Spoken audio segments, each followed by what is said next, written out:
Start. आज जे flat खरेदी करणारे लोक असतात ते गरजू असतात, त्यांना कुठेही जागा नसते। अशा वेळी आपल्याला एक घर मिळत आहे याचा त्यांना आनंद होतो आणि गरजवंतांना अक्कल नसते, या न्यायाने तो कोणतीही गोष्ट करण्यास तयार होतो। अशा वेळी तो जास्त पैसे देऊनही जागा खरेदी करतो। माझ्या माहितीतील अनेक लोक आहेत की ज्यांनी आयुष्याची कमाई खर्च करून आणि डोक्यावर कर्जाचा बोजा घेऊन जागा खरेदी केल्या, पण त्या जागा त्यांना ताब्यात मिळाल्या नाहीत। अशा वेळी या बिल्डर लोकांवर बंधन असणे आवश्यक आहे। हे बिल्डर किती दिवसामध्ये घर बांधणार आहेत यासंबंधी गाळेधारकाला विहित नमुन्यामध्ये माहिती द्यायची आहे। त्याप्रमाणे याची एक प्रत शासनाकडेही सुपूर्त केली पाहिजे। याबाबतीत शासनाने लक्ष दिले पाहिजे। तसेच या बिल्डरने जी जमीन घेतली तिच्या मूळ मालकाला किंमत दिली आहे की नाही, ती जमीन कायदेशीररित्या खरेदी केली आहे की नाही हे पाहिले पाहिजे। पूर्वी स्लम लॉर्डना आपण गुंड लोकांच्या दृष्टिकोनातून पाहत होतो, पण आजकाल या बिल्डरांना समाजामध्ये आणि सरकारी दरबारी त्यांच्याकडे असलेल्या पैशामुळे मानाचे स्थान प्राप्त झाले आहे।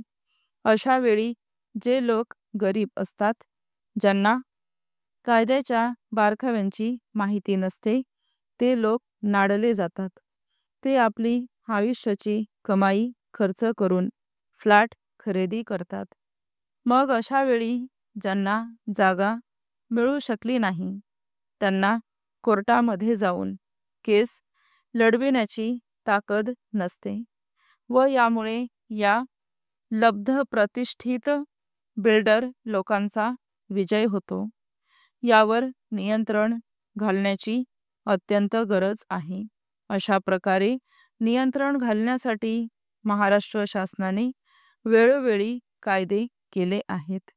ते अतिशय चांगले असून समाज कल्याणाचे आणि जनतेला उपकारक असे आहेत, यामध्ये शंका नाही।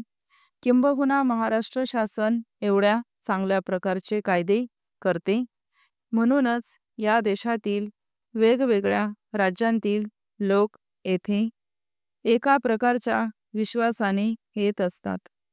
येथे आपल्याला न्याय मिळेल, आपल्यावर जुलूम होणार नाही याची त्यांना खात्री वाटते।